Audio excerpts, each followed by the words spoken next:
Baik, selamat pagi teman-teman semua. Hari ini kita akan melanjutkan kuliah kita di mana waktu hari Senin yang lalu kita sudah sampai ke statika fluida terutama gaya Archimedes. Sekarang kita akan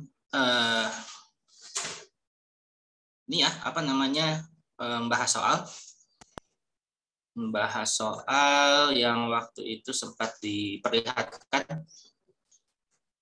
terkait dengan gaya Archimedes. Kita udah belajar tentang ininya, apa kriteria tenggelam, mengapung, dan mengambang. Nah, sekarang kita ada ini ya, beberapa contoh soal yang ya bukan dari ujian, tapi bisa juga kita gunakan namanya latihan singkat di sini.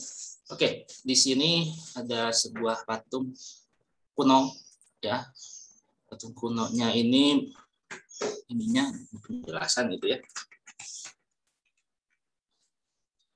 Penjelasan sebuah patung kuno.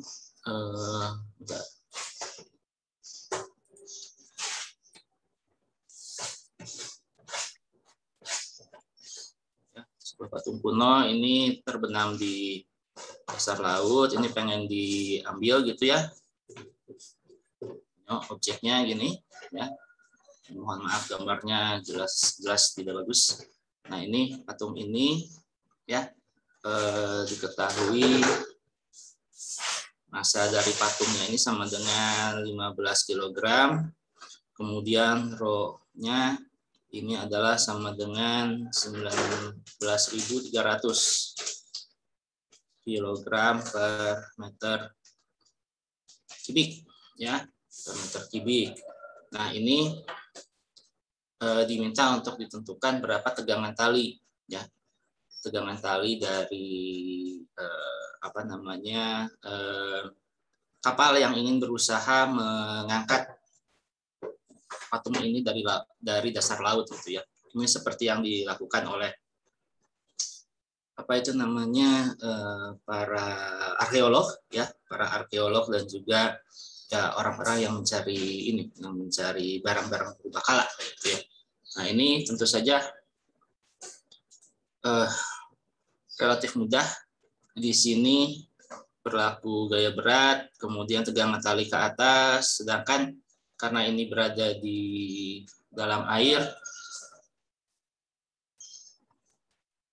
maka di sini akan ada gaya Archimedes ke atas ya. Akan ada gaya Archimedes ke atas FA, sehingga kalau tadi pertanyaannya tegangan kawat ya, tegangan kawat saat patung masih tenggelam seluruhnya. Jadi di sini situasinya seperti ini ya. Ini ada kawat gitu ya, kawat. Jadi tegangan talinya ini bisa kita inikan berlaku di kawat gitu ya, berlaku di kawat ini, sehingga saat masih tenggelam seluruhnya, masih di dalam air lah ininya. Maksudnya itu di sini sigma F sama dengan MA gitu ya. Tapi di sini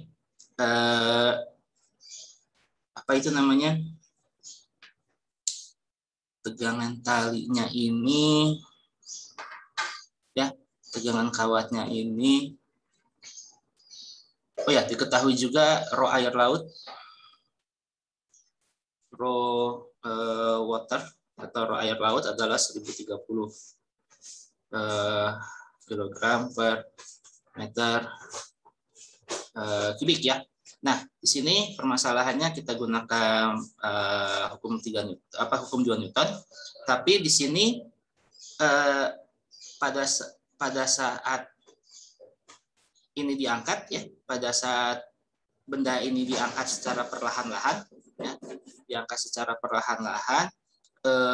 A-nya ini bisa diinikan ya, A-nya ini bisa kita anggap negligible.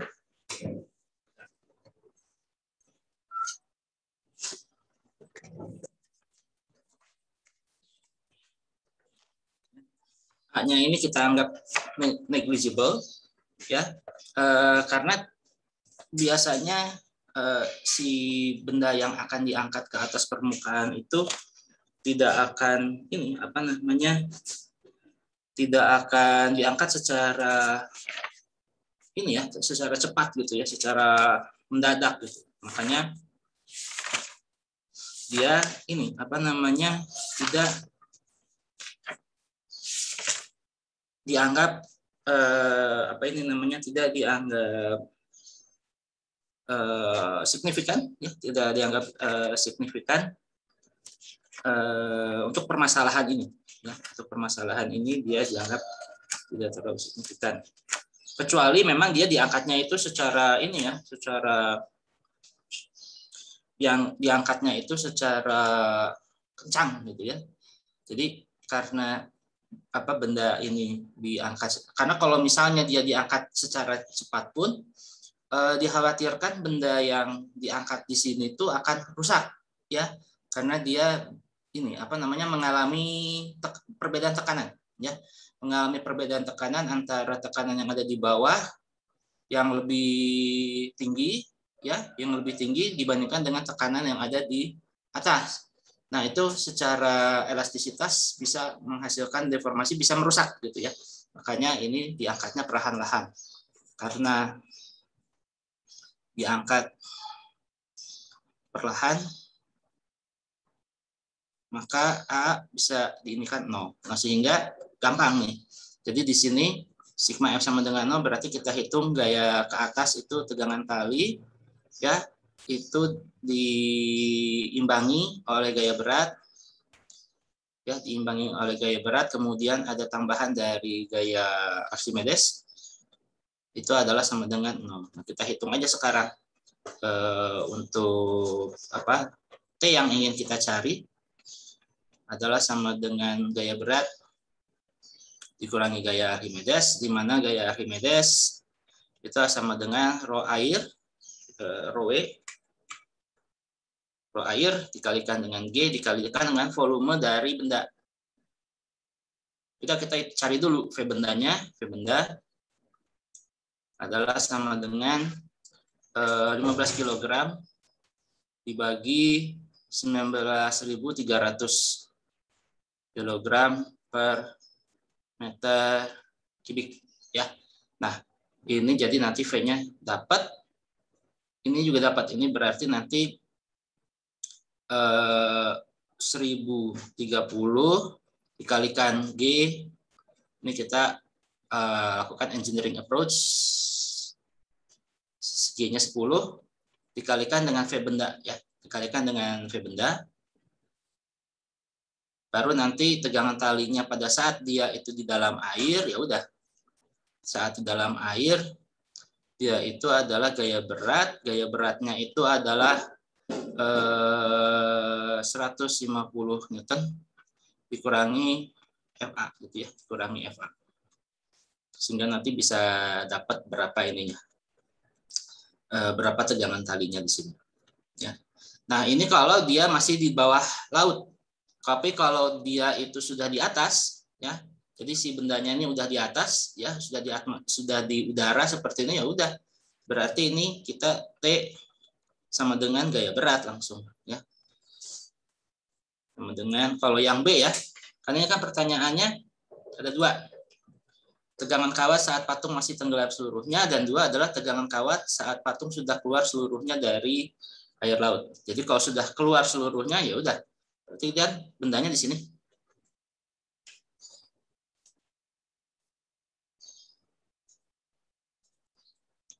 Kan bendanya itu kan patungnya di sini gitu ya. Jadi pengaruh dari gaya Archimedes tidak perlu dihitung. Ya, tidak perlu dihitung. Jadi di sini langsung tegangan talinya adalah sama dengan 150 Newton. Tapi kalau dia itu di bawah laut, ya, di bawah laut, maka ada gaya Archimedes yang harus dihitung. Nah, ini harus dihitung dulu volume bendanya itu berapa. Ya.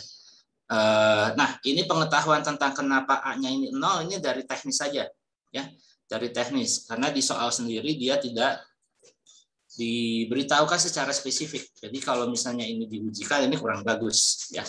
Kalau dijadikan untuk soal ujian ini bisa multi interpretasi, sehingga kalau misalnya dijadikan sebuah soal ujian maka harus disebutkan bahwa karena diangkat perlahan maka percepatan yang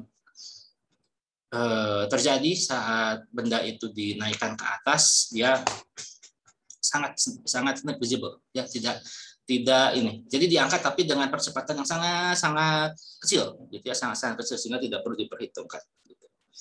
Sehingga maksudnya adalah tegangan talinya dari pengaruh percepatan itu nggak begitu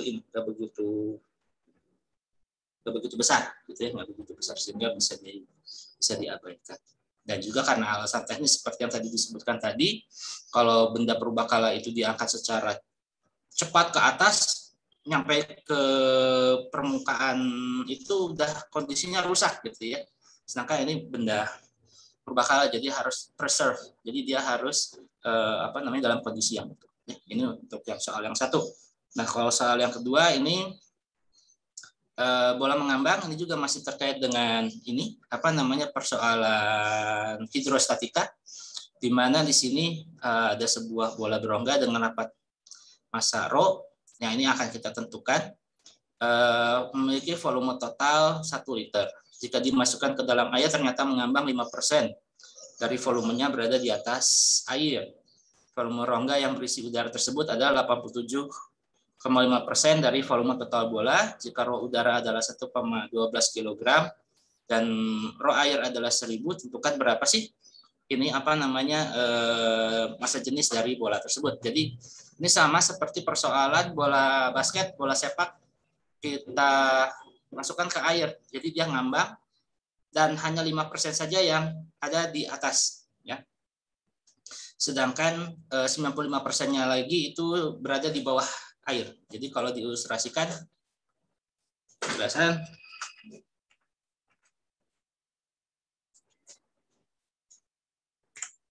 ya, penjelasan kita lihat seperti ini. Oh, bentar, sorry.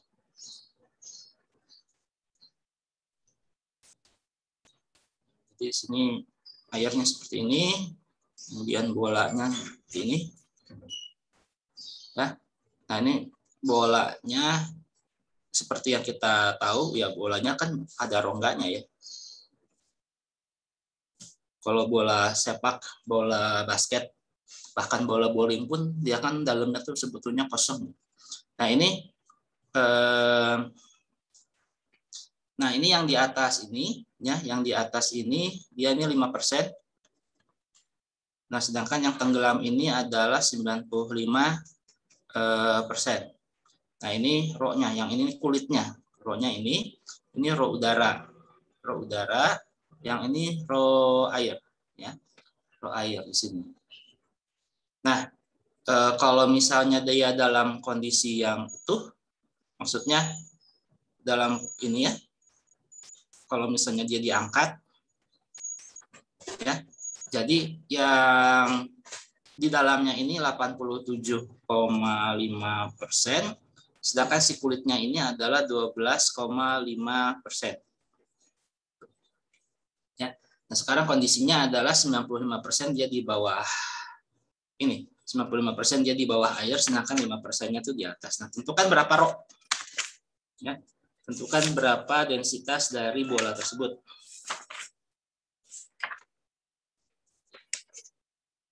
Ya. Cara carinya, ya, kita tetap gunakan itu tekanan kita gunakan gaya Archimedes, ya, gaya Archimedes. Jadi di sini volume bola sama dengan 1 liter sama dengan 0,10 × 10⁻³ meter kubik, gitu ya, meter kubik. Nah, kemudian kita hitung volumenya, berarti kalau di sini, ya, berarti di sini volume dari kulit bola, ya, kan, kalau dari sini, ya, ini berarti 1/8, yang ini 7/8 dikali 10⁻³ kali 10 pangkat min 3 sama dengan berapa nih? 0,125 kali 10 pangkat min 3 meter kubik ya. Yang ini adalah 0,875 kali 10 pangkat minus 3 meter kubik. Nah, ini kalau dalam kondisi biasa ya. Jadi volume bola yang 1 liter itu ya, volume bola yang 1 liter itu dia terdiri dari ini ya, 0,125 liter volume kulit, sedangkan yang rongga yang ada di dalamnya itu adalah 0,875 liter ya. Nah, di sini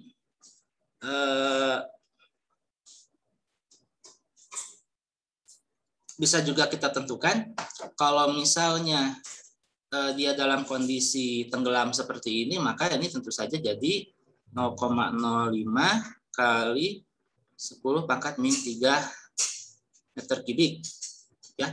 Jadi ini volume yang ngambang atau yang ada di atas air itu adalah sekian 0,05 liter, sedangkan yang tenggelam ini 0,95 liter ya. 0,95 kali 10 pangkat minus 3 meter kubik. Nah, di sini dalam kondisi mengambang seperti ini berlaku ini kan kesetimbangan gaya, yaitu gaya ke atas adalah sama dengan gaya ke bawah. Maka ini adalah sama dengan W bola yang ke bawah ya, W bola ditambah W udara ya. Sedangkan gaya yang keangkatnya ini adalah dari gaya Archimedes. Jadi gaya berat lah. Jadi maksudnya ini adalah kesetimbangan antara gaya berat ya dari W bola. Ini adalah W bola sama dengan ini kan mengambang ya. Kalau mengambang memang ini ya, memang kalau di kriteria yang kemarin itu ya, kriteria ini W-nya ini harus lebih besar dari gaya Archimedesnya. Memang seperti itu. Tapi ini untuk ini analisis awal ya. Ini untuk menganalisis awal untuk analisis awal apakah benda yang kita masukkan ke dalam air itu nanti tenggelam atau enggak gitu, atau dia ngambang atau dan sebagainya. Tapi untuk menganalisis tentang gaya-gaya yang bekerja di sini, si tanda lebih besar lebih kecil ini sesungguhnya bisa disamadengankan saja ketika nanti dalam perhitungan. Ketika dalam perhitungan kita bisa lakukan sama dengan saja seperti pada kasus bola yang ini ya. Jadi bolanya ini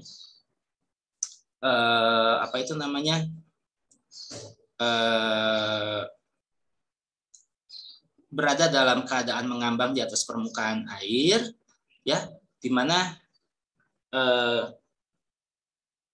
gaya ininya di mana dalam kondisi mengambang ini terjadi kesetimbangan gaya ya, kesetimbangan gaya antara yang ke atas sama yang ke bawah. Yang ke atasnya itu dari gaya Archimedes, ini berarti kita hitung berapa ya? Kita hitung F Archimedes atau gaya apung ya, gaya apung ke atas ini kasih ya. Jadi ini dari pusat massa bolanya ini menuju ke bawah, ini W bola. Sedangkan ini dari permukaan yang ada di sini, ini secara kumulatif ya, ini menghasilkan gaya apung ke atas. Nah, ini yang perlu diperhatikan adalah W bola adalah sama dengan W dari udara yang ada di dalam ditambah dengan W kulit bola. Ya, kulit bola yang ini. Nah, makanya nanti akan kita lakukan perhitungan, karena yang diminta itu adalah menghitung densitasnya ya. Menghitung densitas dari menghitung densitas dari kulit bola. Ya, densitas dari kulit bola. Nah, ini caranya adalah gaya Archimedesnya ini adalah sama dengan rho dari air dikalikan dengan G dikalikan dengan volume. Ya, volumenya ini volume yang mana? Ya, volumenya tuh volume yang mana? Volumenya ini adalah volume bola yang 95%. Yang tenggelam, ya. Karena yang bagian atas kan tidak mengalami gaya Archimedes, ya kan? Karena di atas permukaan. Sedangkan yang di bawah ini yang justru mengalami gaya Archimedes. Makanya di sini adalah volume bola yang 95%. Ini adalah sama dengan W bola. W bolanya ini adalah tadi kan W udara dengan W kulit bola, ya. Maka di sini nanti akan kita dapatkan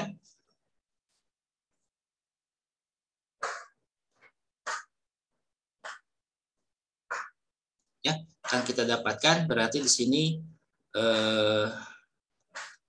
ya, ini saya tulis ulang lagi, FA sama dengan W udara tambah W dari kulit bola. Maka ini nanti akan kita dapatkan dia itu rho dari udara tuh apa di sini U ya. U ya dikalikan dengan volume dari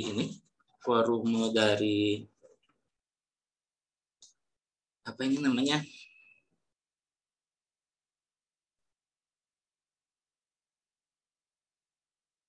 Volume dari udara yang ini, ya.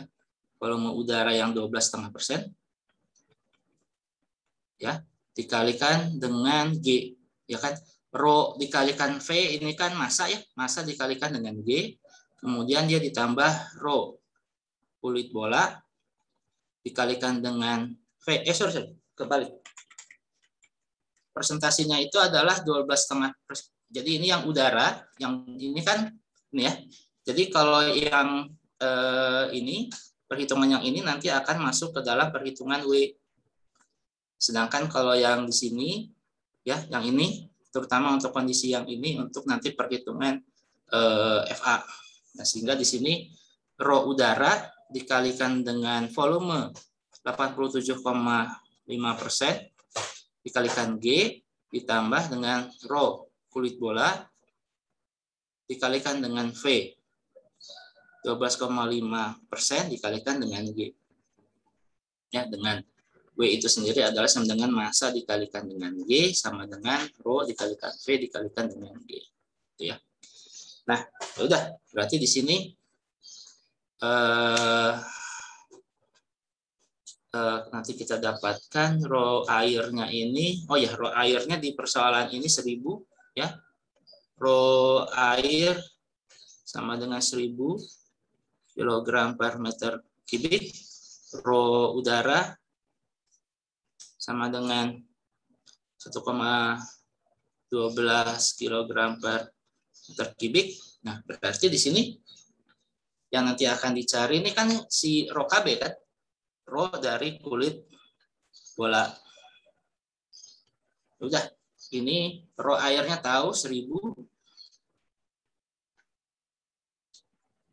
Mudah-mudahan cukup space-nya. 1000 dikalikan 10 dikalikan volume yang 95% yang tenggelam ya. Yang tenggelam berarti ini 0,95 sama dengan rho udara itu 1,12 dikalikan volume udara yang 87% ya, yang ini adalah berarti 0,875 ya dikalikan dengan 10 ya ditambah rho kulit bola dikalikan volumenya yaitu 0,125 dikalikan 10. Nanti bisa ketahuan nih. Nah, ini faktor 10 pangkat min 3-nya hilang karena di masing-masing ruas hilang ya. Hilang karena di sini di ruas kanan ada 10 pangkat min 3, di ruas kanan baik itu di W udara sama W kulit bola itu ada 10 pangkat min 3, sedangkan di ruas yang kiri juga ada 10 pangkat min 3, makanya saling menghilangkan. Makanya ini saya langsung sini. Makanya dari bahkan ini juga yang faktor apa ini namanya percepatan gravitasi pun sebetulnya nggak perlu dilibatkan, sehingga nanti baik kulit bola nanti bisa didapatkan dari perhitungan ini ya. Dari perhitungan ini jadi 1000 kali 0,95 dikurangi 1,12 kali 0,875 dibagi 0,125. Nah, nanti didapatkan K kulit bolanya seperti ini ya, kilogram per meter kubik. Oke, sampai sini ada pertanyaan dulu, silakan.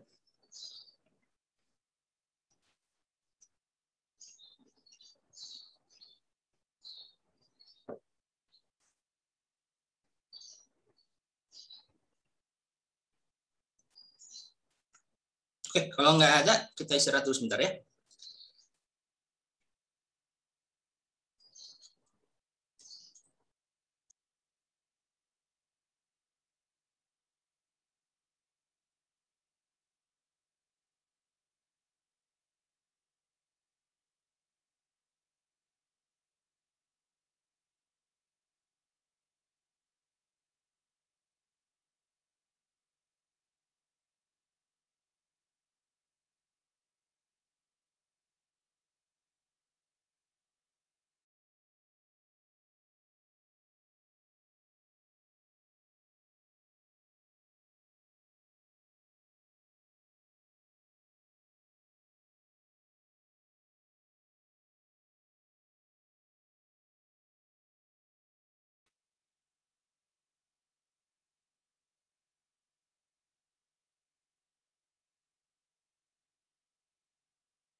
Oke, ada pertanyaan?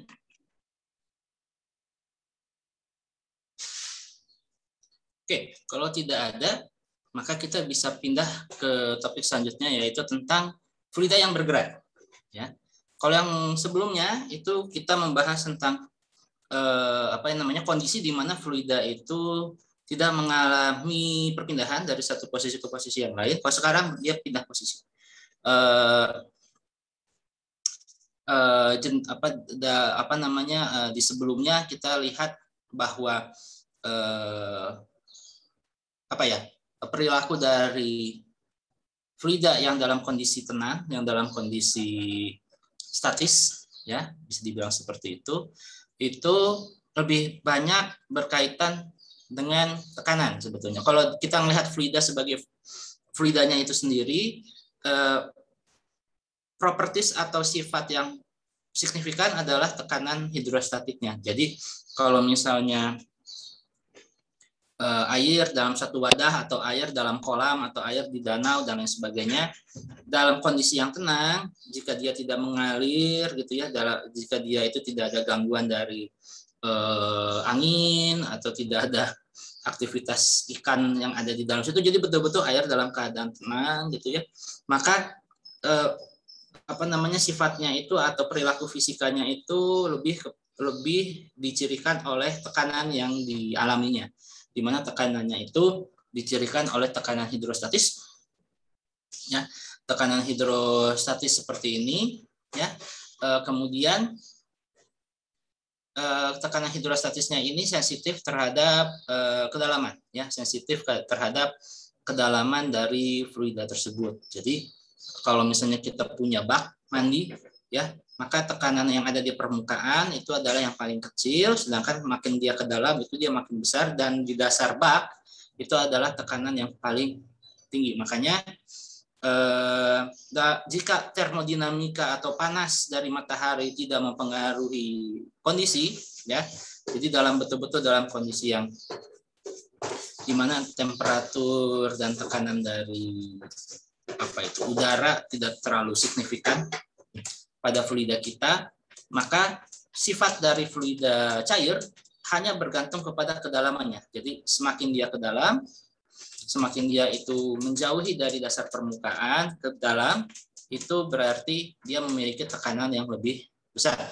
Makanya kalau kita makanya ini bagi perancang nanti kapal selam dan lain sebagainya, kalau Anda membuat kapal yang ingin meneliti tentang bagaimana kerak bumi atau bagaimana biota permukaan laut yang dalam dan lain sebagainya, harus dipastikan bahwa material yang digunakan itu betul-betul untuk bisa menahan tekanan dari air, ya, tekanan dari air laut yang tekanan hidrostatisnya itu sangat tinggi, apalagi udah kedalaman misalnya 1000 di bawah laut gitu ya, 1000 di bawah permukaan laut dan lain sebagainya. Itu seperti kita itu diikat gitu loh, seperti kita tuh dibekap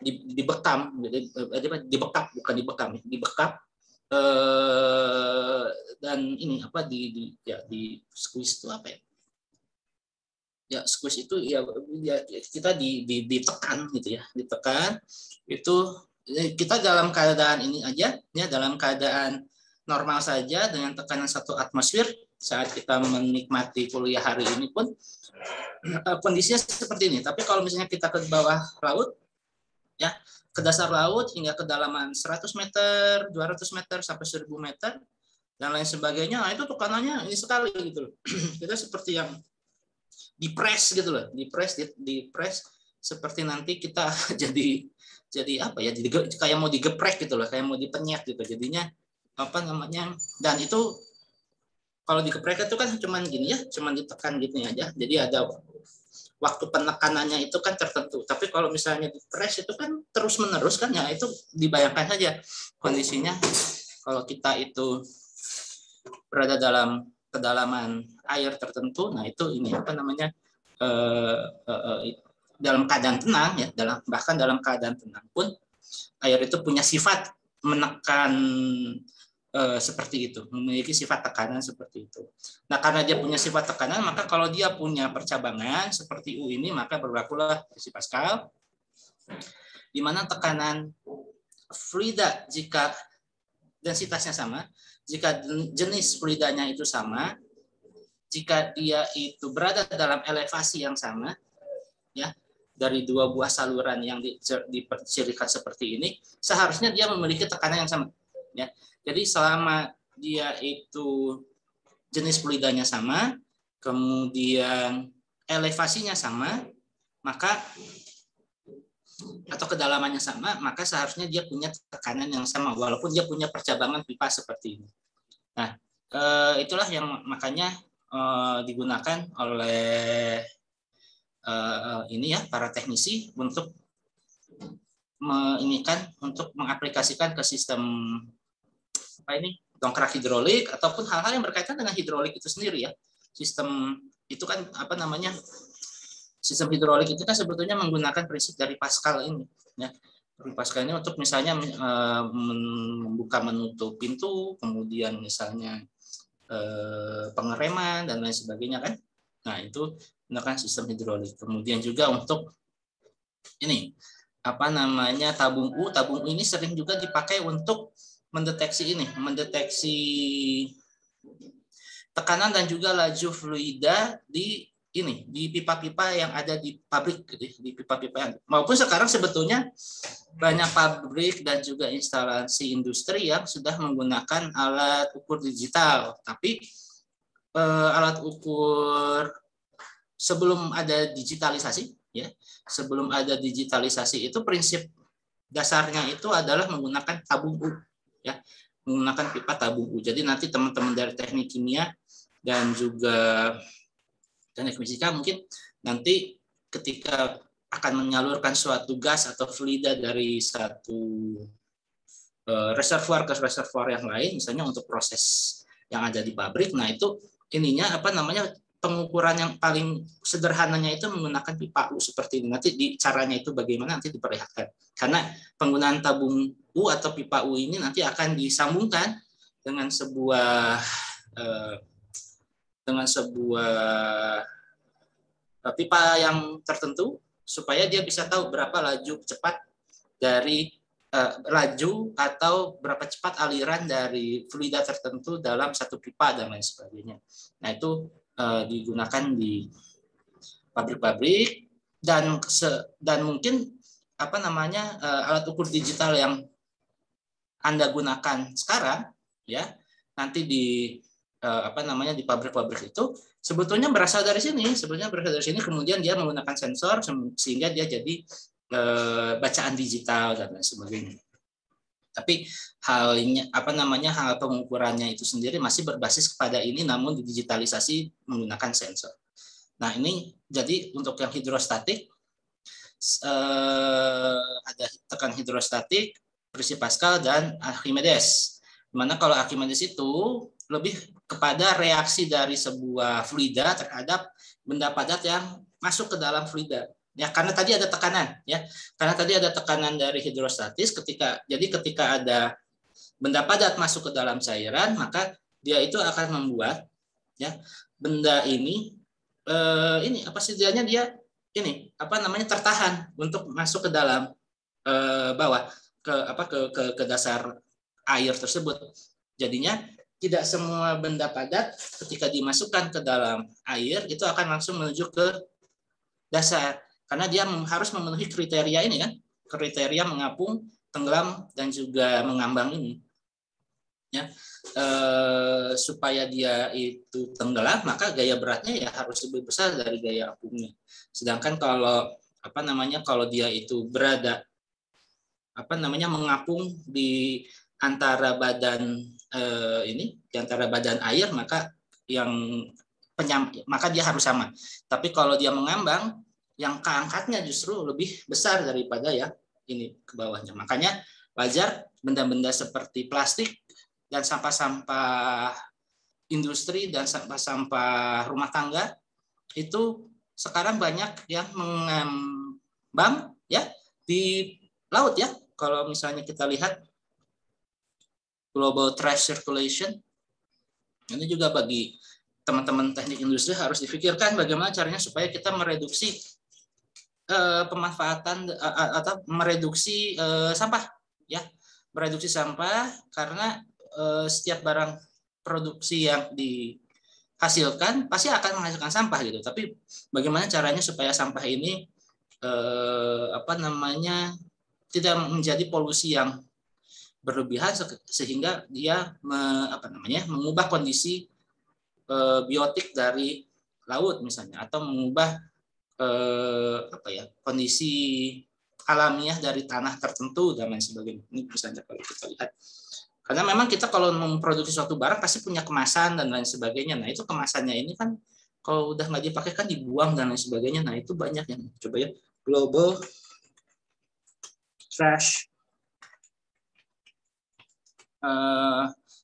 circulation.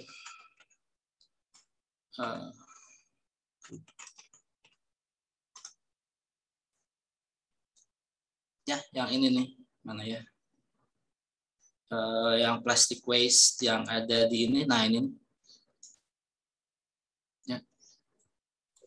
Jadi hampir dari semua laut dunia, karena apa?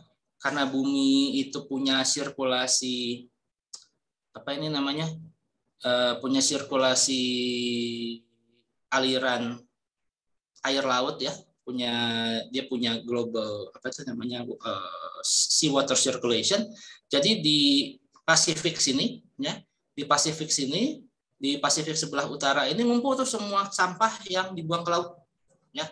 Yang makanya kita bisa nonton di beberapa tayangan misalnya ada penyu yang mulutnya kemasukan plastik hingga mati, atau misalnya ada yang sesak napas ya karena ada apa sih potongan dari plastik aqua gitu ya, menyebutin produk plastik air mineral yang masuk ke dalam hidungnya, atau ada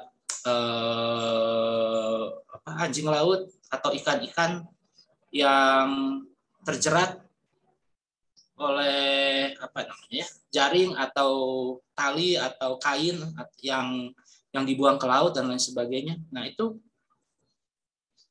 apa namanya itu adalah akibat ini apa namanya pembuangan ya, pembuangan sampah yang tidak baik ya, sistem pembuangan sampah yang tidak baik, tidak sustainable dan lain sebagainya, sehingga ini apa namanya dia terkumpul di Pasifik sebelah utara ini, dia itu sampai membentuk sebuah pulau besar gitu loh, hampir membentuk sebuah pulau yang besar saking dia itu terkumpul atau terakumulasi dari dekade-dekade yang lalu, dari puluhan tahun atau belasan tahun yang lalu gitu. Dan ini adalah hasil dari pembuangan semua negara di dunia gitu ya, dari semua negara di dunia, termasuk juga dari negara-negara maju dulu sebelum mereka sadar bahwa perlu ada instalasi yang ini. Makanya nanti di teknik kimia dan di industri, kalau di industri mungkin harus dipikirkan bagaimana supaya kemasan dari produk yang kita hasilkan itu ya zero waste gitu. Kalau bisa zero waste, atau kalau yang kimianya sendiri bagaimana caranya supaya barang yang dihasilkan itu nanti biodegradable gitu loh, biodegradable atau bisa dimanfaatkan untuk hal yang lain ya, sehingga dia tidak mencemari gitu dan lain sebagainya. Nah, itu makanya penting. Nah, fluida itu ini kenapa saya sampaikan di sini, karena fluida apa itu namanya punya sifat untuk bisa mengambangkan ini benda-benda kalau misalnya ininya masanya itu kurang ya dari gaya apungnya, makanya dia bisa ngambang. Dan karena ada sirkulasi maka dia juga bisa bersifat dynamic ya, bisa mengalir dari satu tempat ke tempat yang lainnya, yang dikendalikan oleh utamanya itu adalah tekanan ya, yang utamanya itu akibat tekanan tinggi di satu tempat mengakibatkan dia itu mengalir ke tekanan yang lebih rendah seperti itu. Nah, jadi kalau kita lanjutkan dan kita hubung-hubungkan hal yang barusan dengan hal yang barusan itu yang terkait dengan sampah itu juga dengan tekanan hidrostatik dan juga dinamika fluida, maka di bagian dinamika fluida yang akan dipelajari khusus di fisika dasar 1 adalah jenis fisika yang laminer ya. Laminer jadinya aliran fluidanya ini halus, tidak ada perpotongan antara aliran fluida, bukan alitan fluida tapi aliran. Sedangkan ininya pasangannya itu adalah turbulen. Turbulen itu dia membentuk pusaran yang disebut sebagai arus Edi. Arus Edi ini menyerap sejumlah besar energi.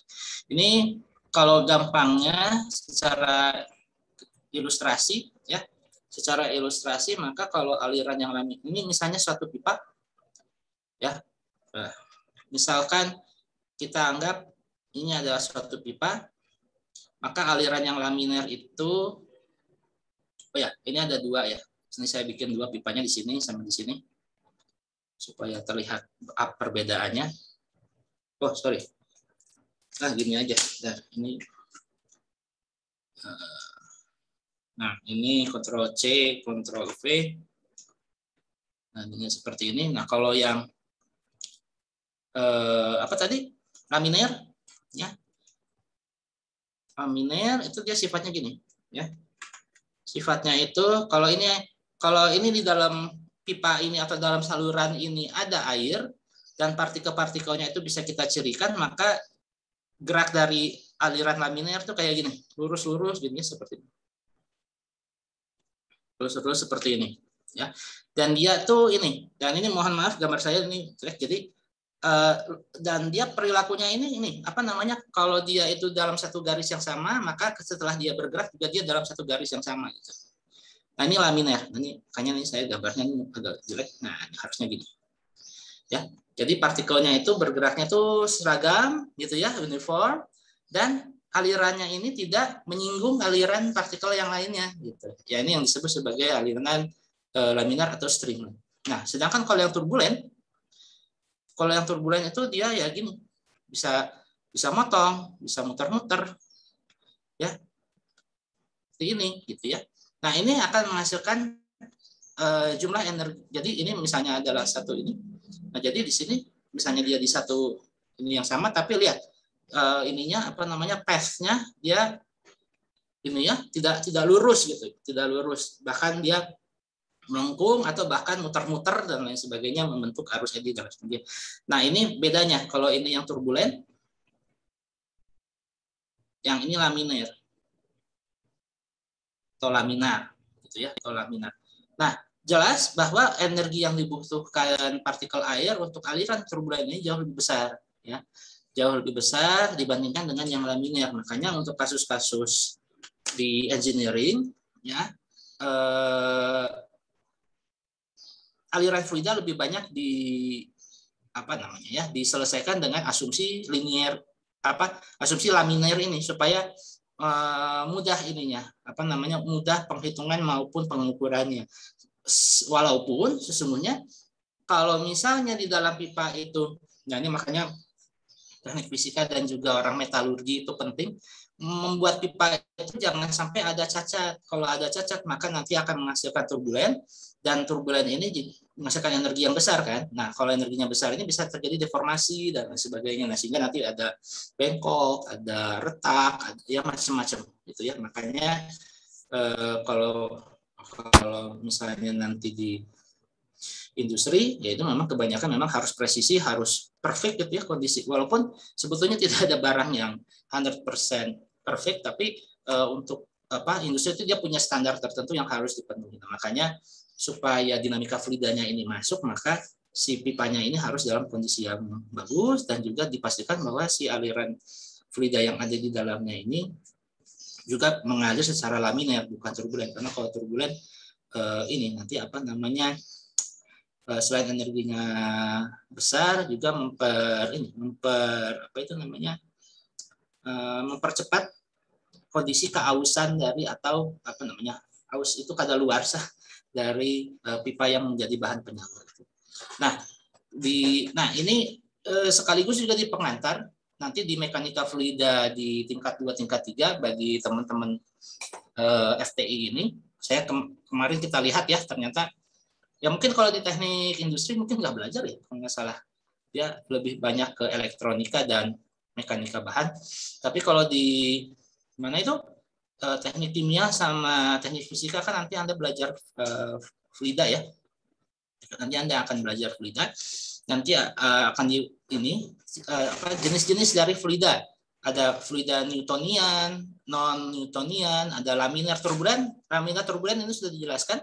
Sedangkan satu lagi itu adalah viscous tidak viscous, atau kental atau tidak kental ya. Kental atau tidak kental, nah itu juga ini jenis-jenis fluida yang nanti akan Anda gunakan, karena tidak semua fluida itu jenisnya satu saja gitu ya, karena ada ini aja antara minyak kelapa dengan minyak bensin kan viskositasnya sudah berbeda, kemudian juga yang satu itu cepat menguap, yang satu enggak, dan lain sebagainya. Makanya perhitungannya nanti akan menjadi beda, walaupun sama-sama fluida. Nah, prinsip kontinuitas sebagai hukum dasar ini aliran atau pergerakan dari fluida ini berasal dari hukum kekekalan massa, ya, dari kekekalan massa. Jadi prinsipnya itu seperti ini. Jadi kalau saya punya satu pipa seperti ini dengan luas A1 artinya saya punya pipa yang diameternya itu D1 atau jari-jarinya R1 gitu ya. Kemudian ada lagi pipa yang lebih kecil atau pipa yang lebih besar. Jadi bergantung kepada buku yang digunakan, kadang ilustrasinya dari pipa yang kecil ke besar atau besar ke kecil. Tapi kalau di kuliah ini kita gunakan dari pipa besar ke kecil. Nah, jadi pipa besar ke kecil ini dia punya luas permukaan A1, A2 yang artinya dia juga punya R1 dan R2, maka massa yang masuk ke 1 harus sama dengan massa yang keluar di 2 gitu. Jadi sama seperti prinsip kimia ya. Massa setelah reaksi harus sama sebelum reaksi, maka di sini juga sama. Massa masuk pipa, massa fluida yang masuk pipa harus sama dengan massa fluida yang keluar dari pipa yang kedua, gitu ya. Nah, sehingga dari sini bisa kita lihat bahwa laju alirannya ya jumlah massa yang masuk dibagi perbedaan waktunya adalah delta M per delta T, kemudian volume fluida yang melewati titik 1 dalam waktu delta T itu adalah A1, luas permukaan. Luas permukaan dari pipa ini dikalikan dengan delta L. Delta L itu panjang ya. Panjang dari pipa ini ya. Panjang panjang elemen dari pipa ini. Kemudian karena kecepatan fluida yang melewati titik 1 adalah V1, maka laju aliran massa yang melewati A1 adalah delta M1 per delta T adalah sama dengan rho dikalikan dengan volume dikalikan dengan waktu ya. Sehingga nanti ujung-ujungnya nanti bisa kita dapatkan dia itu adalah sama dengan rho 1 dikalikan A1 dikalikan V dibagi V1 karena ini ya, karena di sini kan ada delta L1 dibagi delta T atau ada delta L per delta T. Jadi ada panjang dibagi waktu.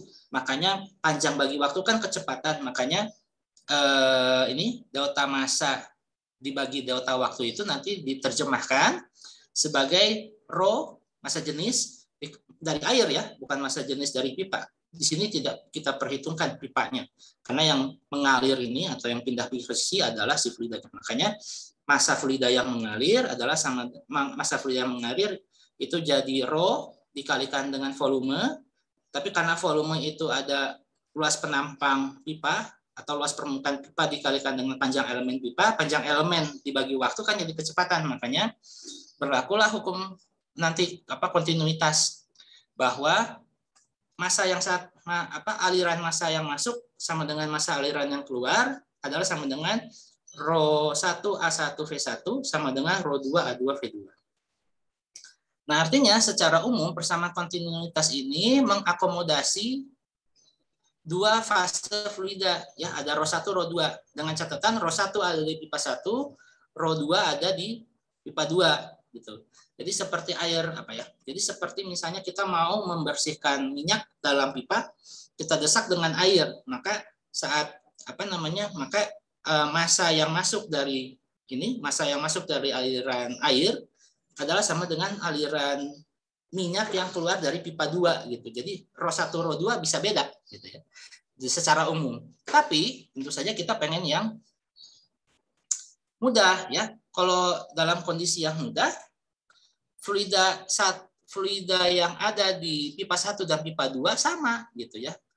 Jika saya tulis pakai ini aja. Saya warnanya yang beda. Soalnya ini pakai yang mana ya?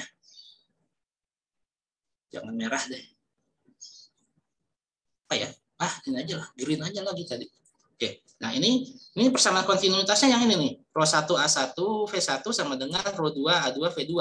Jika rho 1 sama dengan rho 2 sama dengan rho, artinya jenis fluida di pipa 1 dan pipa 2 itu sama, maka persamaan kontinuitas yang kita sering akan gunakan adalah A1 V1 sama dengan A2 V2. Nah, ininya yang akan nanti kita sering gunakan kalau misalnya fluidanya itu adalah sama. Jadi fluida yang masuk di pipa 1 sama keluar di pipa 2 itu kalau jenisnya sama ya udah jadi A1. Nah, ini bisa digunakan untuk ini menghitung ini misalnya jerapah memerlukan jantung yang kuat. Ini kalau nggak salah contoh soal contoh soal ujian fisika dasar 1B ya. Fisika dasar 1B. Coba saya lihat ininya. Kalau yang 1A atau yang 1A ya, coba ya. Ini dari bahan ujian yang lalu sebetulnya. Coba 2017 solusi ujian 1. Ujian 2 ya, ini udah masuk ke ujian 2.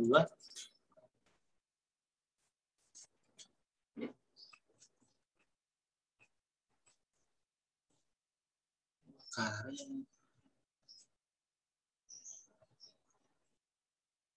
Atau panjang karet.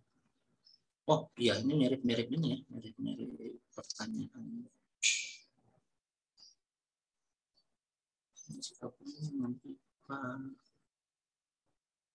Nah, ini.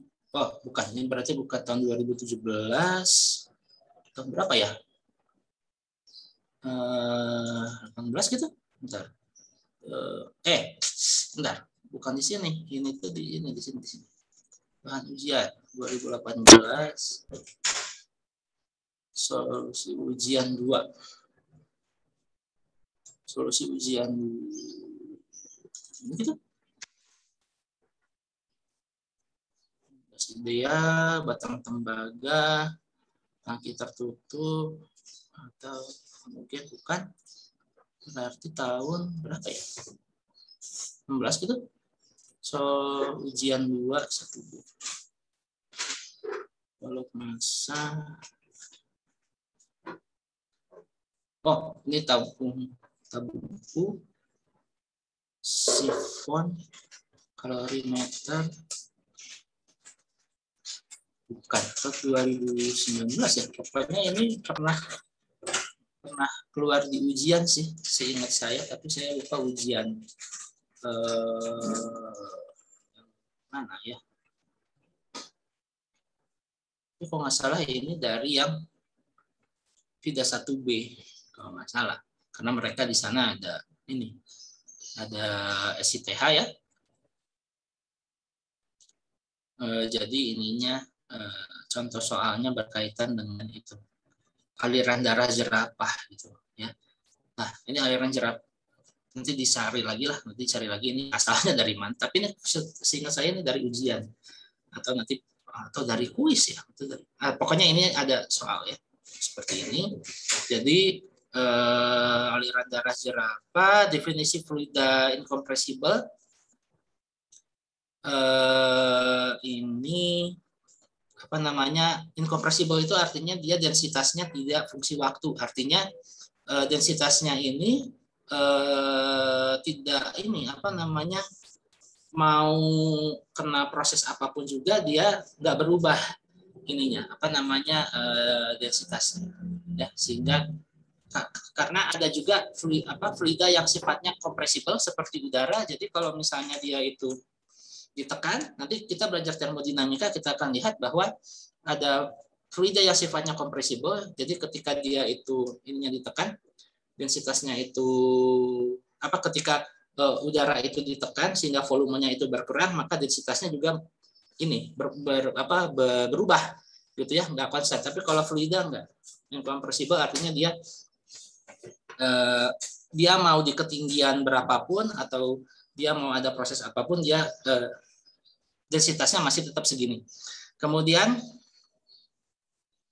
Di sini ditanya itu adalah andaikan pembuluh nadi dekat katup sampai ke kepala memiliki penampang lintang yang sama dengan diameter 3 nanometer, 3 mm dan darah merupakan fluid incompressible, maka hitung yang paling ini tuh adalah debitnya, ya. Hitung debit darah yang mengalir jika kecepatan aliran darah jerapah adalah 7 cm per detik. Jadi ini menggunakan persamaan kontinuitas, ya, menggunakan persamaan kontinuitas untuk menyelesaikan itu V, ya, karena dari V nanti dikalikan dengan laju aliran darah dikalikan dengan luas penampang, itu nanti jadi debit, ya, itu nanti jadi debit. Nah, satu lagi adalah perbedaan tinggi katup nadi dengan jerapah jika ketahui tekanan antara keduanya. Jadi beda tekanan antara, jadi gini, kalau yang ini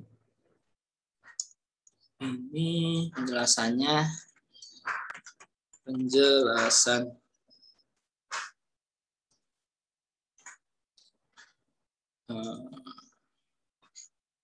jerapah itu kan gini.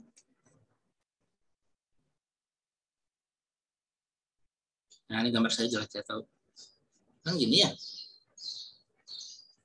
Kan gini. Nah, ini otaknya di sini, jantungnya di sini gitu. Nah, ini ketinggiannya kan beda ya. Nah, ini di sini. Ini delta H. Delta H ini, ya. Ini kan sama juga dengan tekanan hidrostatis, kan, delta P sama dengan rho G delta H gitu. Jadi beda tekanannya ditentukan tadi 2,5 kali 10 pangkat 4. Nah, ini ya, ini 2,5 kali 10 pangkat 4 adalah sama dengan rho. Rho itu adalah densitas dari ini. Darah 1 gram per cc. 1 gram per cc 1 gram per cc itu sama dengan 1000 kg per meter kubik.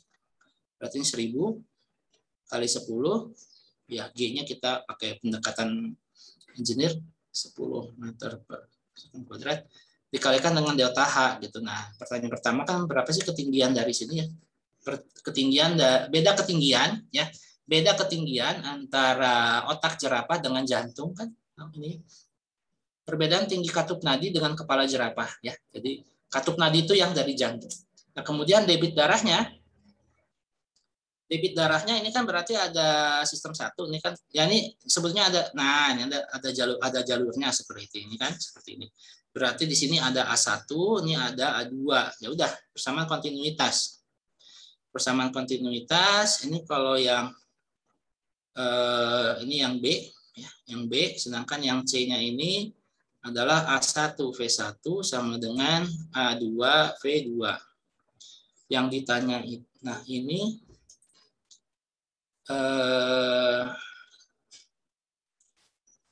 debit darah yang mengalir jika kecepatan aliran darah jerapah adalah,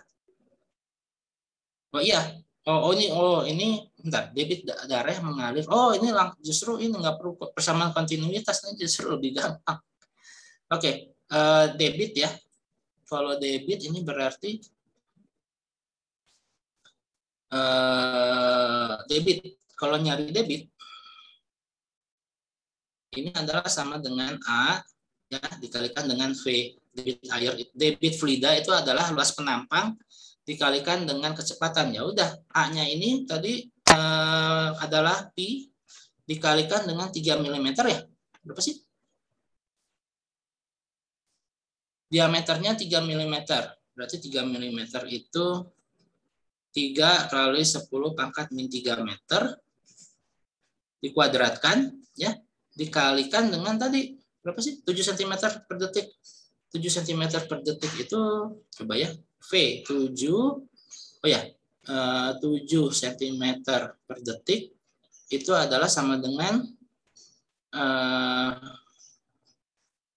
ke meter per detiknya, ke meter per detik berarti kali 7 kali 10 pangkat min 2 ya, min 2 meter per detik. Ya udah, ini udah dapat berapa debitnya, nanti satuannya itu adalah meter kubik per detik. Satuan dari kubik. dari debit ya. Debit fluida yang mengalir pada pembuluh nadi si jerapah ini. Nah, karena tadi jerapah punya beda ketinggian, maka kalau saya mau cari berapa kecepatan di jantung sama di kepala, harus menggunakan persamaan Bernoulli. Di mana persamaan Bernoulli ini pada dasarnya mendasari kekekalan energi. Kalau tadi di kontinuitas adalah kekekalan massa, kalau yang sekarang ini kekekalan energi dari fluida. Jadi kita memperhitungkan itu energi potensial dan kinetik dari fluida yang mengalir. Nah, makanya di sini ada faktor ketinggian, ya, ada faktor beda ketinggian. Kalau yang sebelumnya kan pipanya seperti ini, ya. Jadi titik tengah dari pipa 1 dan 2 ini sama, ya, karena dia seperti ini yang besar, ini yang kecil, ini yang besar, ini yang kecil. Tapi titik tengahnya sama. Tapi sekarang kalau titik tengahnya ini dibuat berbeda elevasinya, maka dia menggunakan persamaan Bernoulli yang didasarkan kepada kekekalan energi mekanik pada fluida. Ya, penjelasannya adalah seperti ini, di mana energinya nanti akan dijelaskan dalam tekanan, ya, dalam tekanan. Jadi tekanan yang masuk P1, tekanan yang keluar itu adalah P2. Kemudian diperhitungkan juga gaya gravitasi melakukan kerja di sini sehingga menghasilkan energi potensial, ya. Sehingga nanti akan kita dapatkan kondisi ini, ya, persamaan Bernoulli yang sudah kita kenal dari SMA itu. Jadi tekanan ditambah setengah rho V1 kuadrat ditambah rho GY adalah konstan. Jadi seperti yang ini, P1 tambah setengah rho V1 kuadrat ditambah rho GY1 sama dengan P2 tambah setengah rho V2 kuadrat ditambah rho GY kuadrat. Ya, jadi ini untuk kondisi 1, ya. Yang ini misalnya untuk kondisi di pipa 1, yang ini sedangkan yang ini adalah kondisi di pipa 2. Ya, ini didasarkan kepada kekekalan energi di kondisi 1 dan 2. Nah, rho V1 kuadrat dan rho dan setengah rho ini, yang ini ya, rho setengah rho V1 kuadrat dengan setengah rho V2 kuadrat ini merepresentasikan energi kinetik dari fluida, ya, energi kinetik dari fluida, sedangkan rho G mengakomodasi energi potensial dari fluida yang memiliki elevasi yang berbeda. Artinya di sini energinya kalau di benda yang lalu, ya, di benda padat sama di benda padat terutama yang kinematika benda tegar, dinamika benda tegar dan dinamika benda titik, itu energinya tuh direpresentasikan sebagai energi langsung, satuannya joule gitu, ya. Tapi kalau di sini karena fluida itu direpresentasikan sifatnya itu kan dicirikan oleh tekanannya, makanya si persamaan energi, kekekalan energinya itu dimodifikasi dalam bentuk tekanan gitu, ya, sehingga ininya nanti akan menjadi seperti ini, di mana energi mekanik di kondisi 1 adalah sama dengan di kondisi 2, tapi dia direpresentasikan oleh tekanannya, bukan energinya secara langsung, karena menghitung M, ya, karena menghitung M massa dari air atau massa dari fluida secara ini, ya, kita harus tahu wadahnya, kan. Kita harus tahu wadahnya. Dalam fluida kadang kita tidak perlu tahu berapa wadahnya, oleh karena itu kita pakai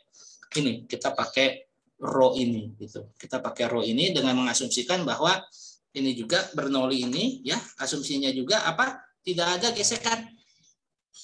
Ya, tidak ada gesekan yang terjadi antara fluida dengan fluida, jadi sesama fluida nggak ada gesekan, dan juga fluida dengan pipanya itu sendiri, ya. Ini kondisinya ideal. Tapi kalau misalnya itu ada gesekan, maka Bernoulli ini harus dimodif, ya. Bernoulli ini harus dimodif mengakomodasi itu. Tapi untungnya untuk fisika dasar 1 ini nggak ada, ya, nggak ada persoalan yang harus ini kan. Jadi dianggap gesekan apapun yang terjadi di sini itu negligible, ya, tidak bisa diabaikan. Oleh karena itu ada ini Bernoulli ini. Nah, penggunaannya, nah ini yang umum untuk menghitung berapa laju dari fluida yang keluar dari sebuah toren air, gitu ya. Jika diketahui misalnya laju di atas di toren air ini dia laju penurunannya tuh lambat sekali, tapi dia ada celah di sini supaya air itu keluar, gitu ya, sehingga nanti bisa kita dapatkan kondisi seperti ini, ya. Dan ini seringkali muncul ya, seringkali dulu di SBMPTN ini muncul untuk soal-soal yang seperti ini, tapi ada kondisi ya. Dalam kasus ini P1 sama dengan P2, jadi tekanan di daerah tekanan lingkungan di 1 dan 2 ini sama-sama tekanan atmosfer. Dan ada asumsinya lagi bahwa luas penampang dari pipa 1 jauh lebih kecil daripada ukuran dari toren itu sendiri, ya. Jadi misalnya kalau dari sini seharusnya teorema teori Cherry itu baru kita bisa aplikasikan kalau misalnya pipa ini sering ya misalnya, tapi nanti ini sering juga digunakan di engineering untuk ya ini mengukur berapa debit atau jumlah fluida yang keluar dari toren ini, gitu ya. Tapi secara sains sebetulnya ini tuh baru ideal, ya, baru ideal dengan kecepatan yang didefinisikan seperti ini kalau misalnya A1 ini jauh-jauh lebih kecil. Jadi kalau secara sains ini harusnya ukurannya ini misalnya nih ordernya sentimeter. Misalnya kita kan punya ukuran pipa 1 inci, 2 inci dan lain sebagainya. Sedangkan yang ini ukurannya ini adalah harusnya belasan sampai ratusan meter. Baru ini sebetulnya bisa diterapkan, gitu ya. Seharusnya ini bisa diterapkan. Itu secara sains, tapi tentu saja Anda di FTI sebagai sarjana teknik ini akhirnya nanti diterapkan karena kemudahannya, ya, karena kemudahannya dan perilakunya ini perilaku dari toren ini memenuhi dari asumsi dari teorema ini, gitu ya. Jadi selama penurunan dari air di dalam torennya itu ya nggak terlalu banyak pengaruh deh, jadi nggak cepat, gitu ya, nggak cepat. Jadi dan ini kan biasanya ukuran toren air ini kan diameternya misalnya 1 meter, gitu ya, 1 meter, kadang nggak 1 meter, kadang setengah meter, dengan pipa yang kecilnya ini dalam ukuran order 1 inci atau setengah inci kan. Tapi ya itu masih tetap digunakan teorema teori Celly ini untuk menghitung berapa laju yang keluar dari pipa ini. Padahal sesungguhnya secara sains itu belum memenuhi, karena harusnya ini kan syaratnya ini A1-nya ini harus jauh-jauh lebih kecil daripada A2, ya.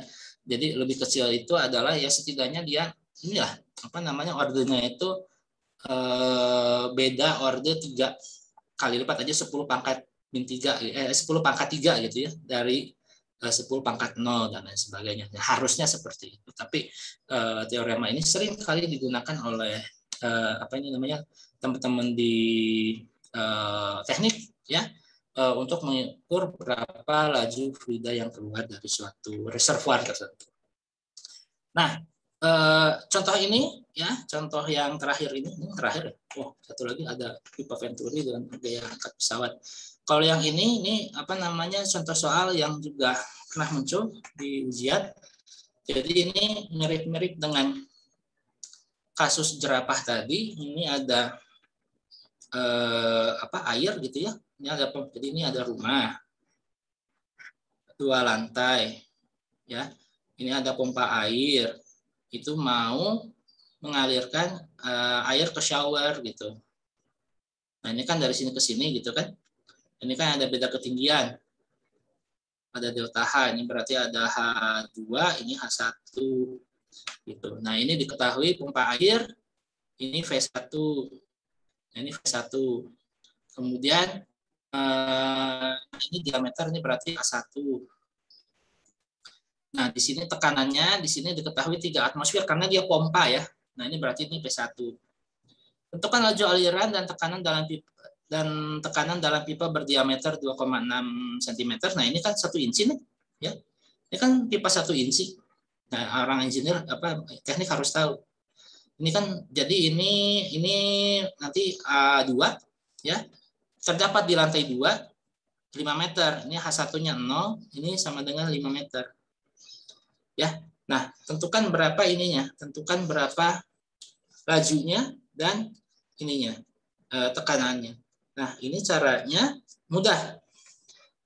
Kalau yang pertama, untuk mencari V2, kita gunakan persamaan kontinuitas. A1 V1 sama dengan A2 V2.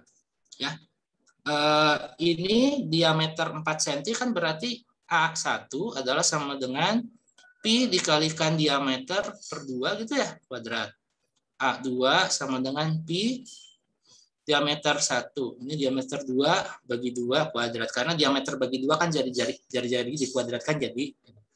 Ya udah, V1-nya udah tahu, nah berarti nanti V2-nya dapat. Jawabannya yang ini. Kemudian kalau P2, tekanannya berarti ini kan kita pakai ini kontinuitas. Kontinuitas. Sedangkan kalau yang pertanyaan kedua itu menggunakan Bernoulli. Ya, P1 sama dengan P1 salah. P1 ditambah setengah rho V1 kuadrat ditambah rho GH1 sama dengan P2 tambah setengah rho V2 kuadrat ditambah apa tadi? Rho GH2. Nah, H1 sama dengan 0. H1 ini sama dengan 0. Ini makanya bisa kita coret sama dengan 0. P1-nya ini udah kita tahu ya tadi berapa sih? 3 atmosfer. P1 3 atmosfer. P1 sama dengan 3 P1 sama dengan 3 ATM sama dengan 3 kali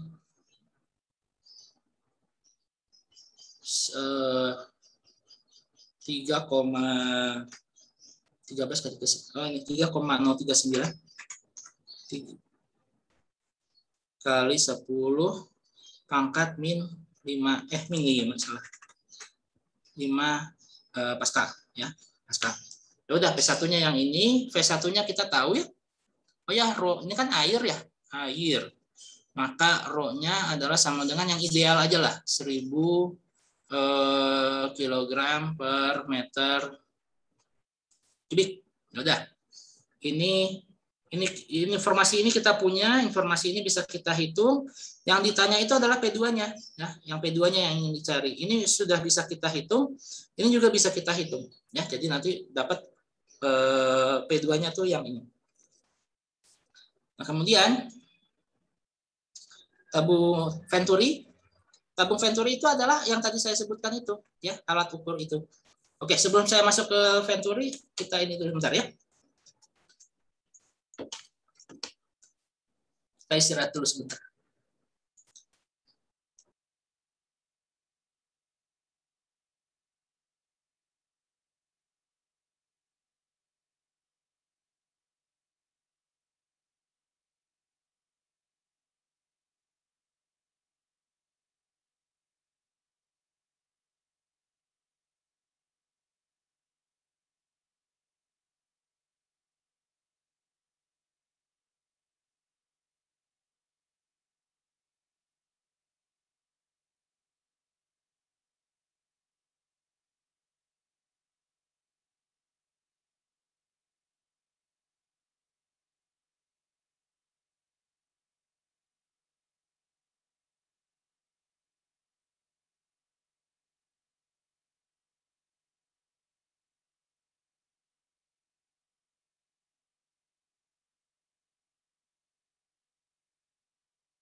Nah, oke. Pipa Venturi ini yang tadi saya sebutkan merupakan ini gabungan antara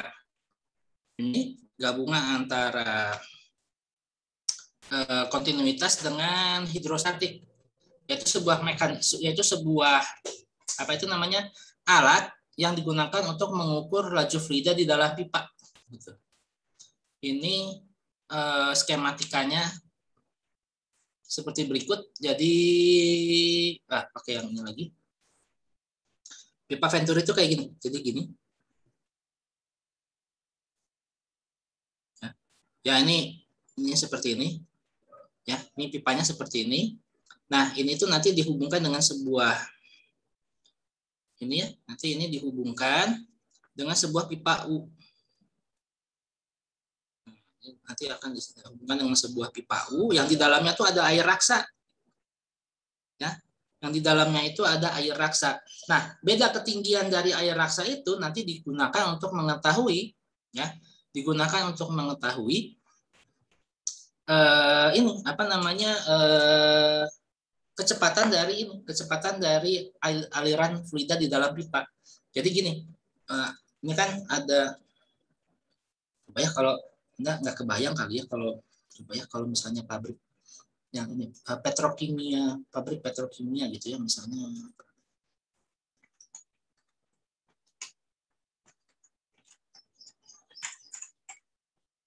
Pabrik petrokimia atau kilang. Nah ini nih, ya kan? Nah ini kan kalau Anda lihat di pabrik petrokimia ini kan ada pipa-pipa banyak nih kan? Ini kan cairan-cairan ini semua kan, apa namanya hidrokarbon semua nih, yang nanti akan disalurkan dari satu instalasi ke instalasi yang lain, dari satu reservoir ke reservoir yang lain, dari satu apa namanya dari satu boiler ke boiler lain. Nah, itu yang itu kan yang Anda akan lakukan gitu ya. Nah, untuk mengetahui gimana apa kecepatan aliran dari fluida yang ada di tabung ini, itu kan kita nggak bisa masukin sensor ke dalam gitu loh ya. Kita nggak bisa masukin dengan tangan gitu ya kayak di film kartun gitu, masukin tangan kita ke dalam pipa terus diukur gitu kan, kecepatannya segini. Nggak bisa seperti kita mau mengukur misalnya laju mobil dengan speed gun gitu, nggak bisa. Itu makanya untuk mengukur ini itu digunakan tabung Venturi ya. Nah, tabung Venturinya ini mekanismenya itu coba saya cari di sini tabung Venturi.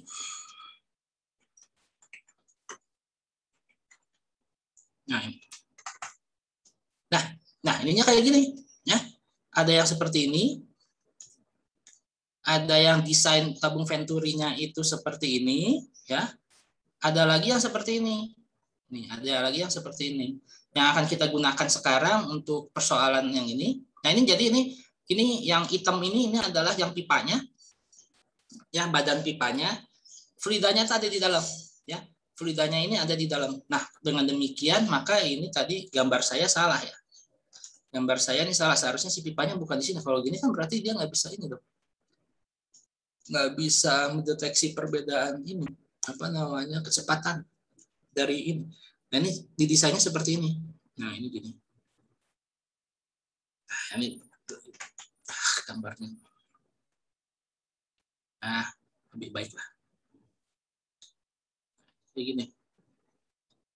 Ya, jadi ada pipa Venturi yang didesain seperti ini, tapi ada juga pipa Venturi yang didesain seperti ini, ya. Ini pada dasarnya menggunakan perbedaan ketinggian untuk mengetahui laju aliran dari pipa tersebut. Karena nggak bisa kita di pabrik masukin apa namanya sensor ke dalam tuh yang ada rusak, korosi gitu ya. Makanya kita menggunakan ini, menggunakan tabung pipa Venturi ini. Nah, walaupun sekarang banyak pipa Venturi yang sudah berhasil didigitalisasi karena ketinggian nanti bisa dipotret dengan sensor ketinggian, nanti jadi bentuknya digital. Tapi prinsip pengukurannya masih menggunakan mekanik seperti ini. Nah, dengan demikian maka untuk mengukur ini, ya, untuk mengukur laju fluida ini, ya, ini nanti akan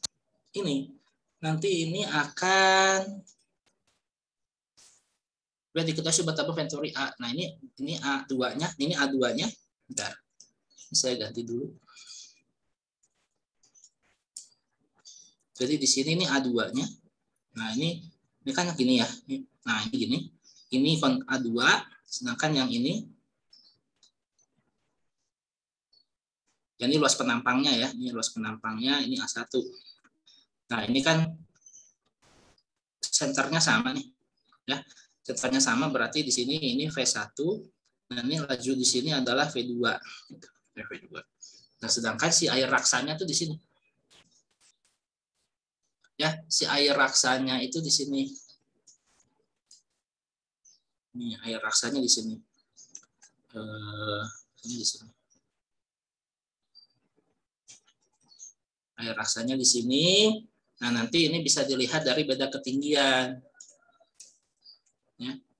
Karena kita menggunakan prinsip hidrostatis itu kan. Nah, ini ketinggiannya ini yang nanti akan mencirikan berapa sih cepatnya ini. Berapa sih kecepatan di sini. Nah, ini diketahui air raksa ya di sini rho aksen sama dengan 5 kali rho. Nah, ini rho. Nah, ini rho ya. Ya, jadi di sini nih penuh dengan fluida yang ingin kita lihat berapa lajunya, tapi ada fluida kontrol ya, ada fluida kontrol yang disebut sebagai rho aksen. Ya, rho aksen.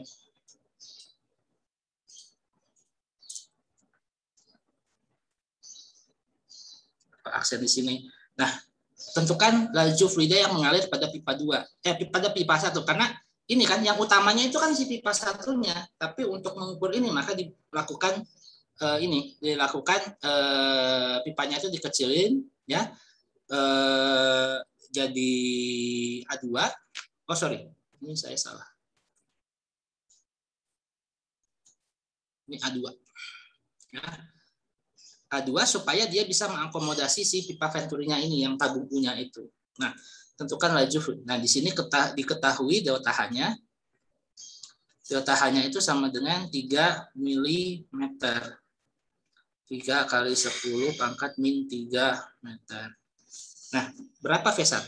Ya, berapa V1? Nah, ini caranya adalah dengan menggunakan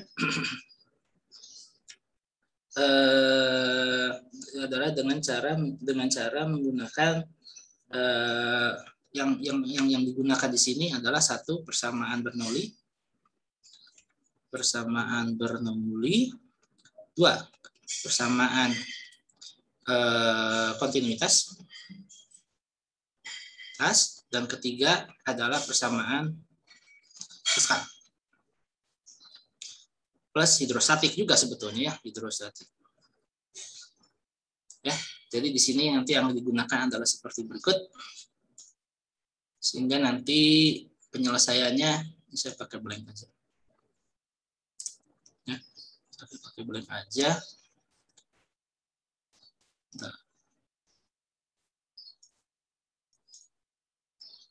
Jadi nanti ini dari Bernoulli P1 ditambah setengah rho P1 kuadrat ya adalah sama dengan P2 tambah setengah rho P2 kuadrat ya. Kemudian dari sini bisa kita dapatkan P1 kurang P2 adalah sama dengan setengah rho P1 kuadrat dikalikan dengan A1 kuadrat per A2 kuadrat min 1. Dari mana ini? Ini dari sini. A1 V1 sama dengan A2 V2 dari kontinuitas kan. Berarti V2 ya, V2 adalah sama dengan A1 per A2 itu ya. Dikalikan V1. Nah, ini kan V2 kuadrat artinya apa? A1 kuadrat per A2 kuadrat dikalikan V1 kuadrat kan? Nah, makanya di sini muncul suku ini ya. Muncul suku ini sedangkan yang di sini dia pindah ruas. Nah, ini menjadi persamaan 1. Ini jadi persamaan 1. Dari persamaan kontinuitas ini persamaan 1, dari persamaan Bernoulli ini persamaan 2. Nah,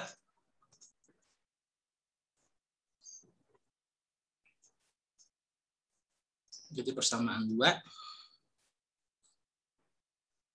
Nah, selanjutnya kita gunakan ini. Kita gunakan, oh ya, ini dengan catatan, ya dengan catatan H1 sama H2 itu sama. Ya, lihat ya, ini karena ini, ya, ini H1. Ya, ini kan karena satu garis ya, tengah-tengahnya ini, maka di sini bisa kita lihat bahwa H1 sama dengan H2. Ya. Nah, ini jadi persamaan 1, persamaan 2. Sekarang kita gunakan si ininya, hidrostatis Pascalnya. Ya, hidrostatis Pascalnya.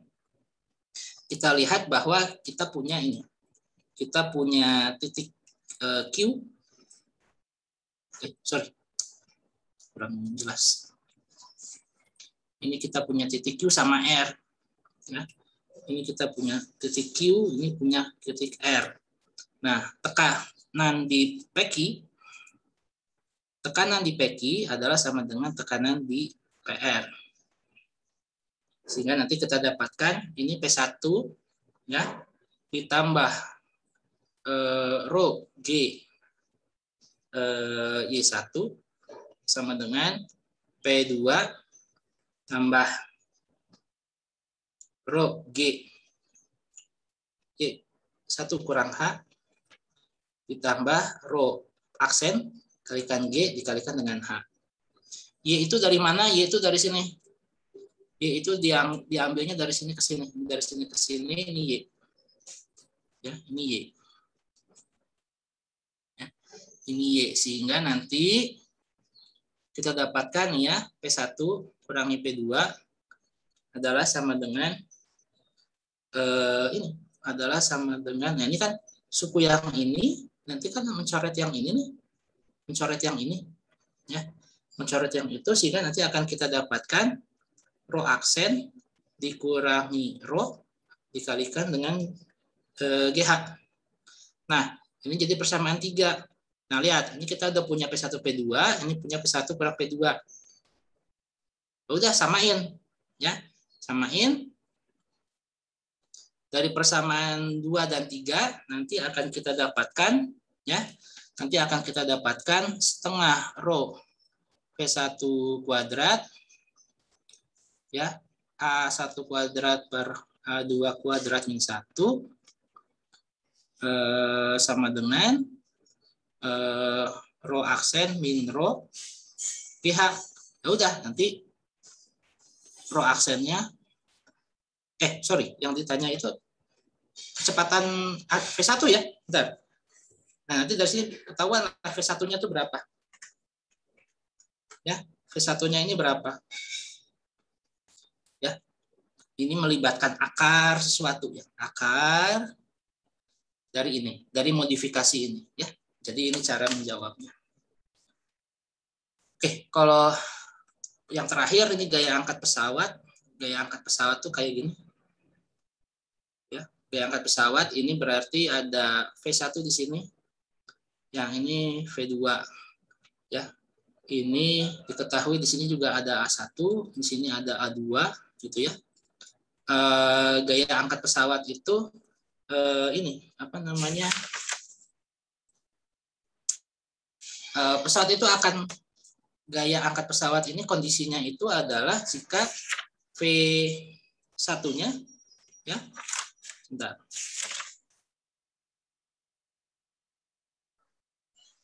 Ya. Kalau gaya angkat pesawat itu kan berarti ini kan tekanan di ini ya, ini kan ada P2 gitu ya, ini kan P1 gitu. Kalau gaya angkat pesawat berarti kan P2-nya kan harus berasal dari P1 gitu ya. P2-nya harus dari P1, maka ini apa namanya? Oke, di sini berarti ini udah ketahui, ini laju udara di atas sayap, ini V1, ini V2. Nah, berarti ini V2-nya harus lebih kecil dari V1. Ya, harus lebih kecil. Rho-nya sama, ini rho-nya sama. Nah, artinya di sini kita gunakan gunakan Bernoulli. ditambah kontinuitas. Ini kan kita punya gaya angkat yang ke bawah nih ya, P2. P2-nya ini kita adalah sama dengan F2 per A2 kan. A2-nya kan ada nih. Mana sih? Luas A1 sama nih ya. A1 sama dengan A2 sama dengan A. Segini kan? A nih. Jadi nanti gaya angkatnya F2 adalah sama dengan P2 dikalikan A2 ya. Tapi kita cari dulu ya. Kita cari dulu P2-nya ini apa ya. Ya udah, caranya pakai Bernoulli ya. Caranya pakai Bernoulli karena beda ketinggian antara sayap atas dan bawah itu tipis, maka hanya bisa negligible ya, negligible, sehingga nanti bisa ketahuan tuh ininya berapa, P2-nya itu berapa, seperti itu. Oke, jadi itu materi kita hari ini. Sudah terbahas hal-hal yang perlu dibahas dari bab ini. SAP-nya nggak ada. Ya, kita sudah membahas statika ini, statika apa itu namanya, fluida dan juga dinamikanya, ya. Dan juga dinamikanya juga dengan beberapa contoh soal. Nah, nanti di tutorial sesi siang kita akan membahas hal-hal yang berkaitan dengan gelombang dan elastisitas osilasi. Jadi nanti silakan kalau ada pertanyaan tentang bab tersebut silakan nanti ditanyakan. Ya, kalau misalnya sempat kita nanti juga akan bahas soal yang pernah keluar di ujian, karena itu ini ya request dari kalian. Nanti saya cari ininya. Nanti saya cari soalnya untuk soal-soal yang sebelumnya. Karena gini soalnya. Soal yang nanti akan masuk di ujian yang online ini sebetulnya modifikasi dari yang esai itu ya, sebetulnya modifikasi dari yang itu, sehingga ya udah kita belajar dari yang itu aja. Karena kalau yang soal-soal yang tahun lalu yang esai yang apa itu namanya, yang pilihan ganda dan isian itu sebetulnya ya dari itu juga, dari soal yang dulu juga. Makanya nanti kita lihat ininya apa namanya, contoh soal ujiannya itu nanti seperti apa.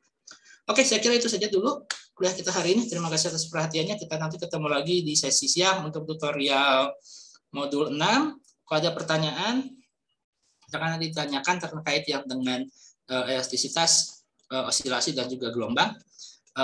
Sambil nanti saya buatkan itu apa namanya, tugas untuk yang modul 7 ya.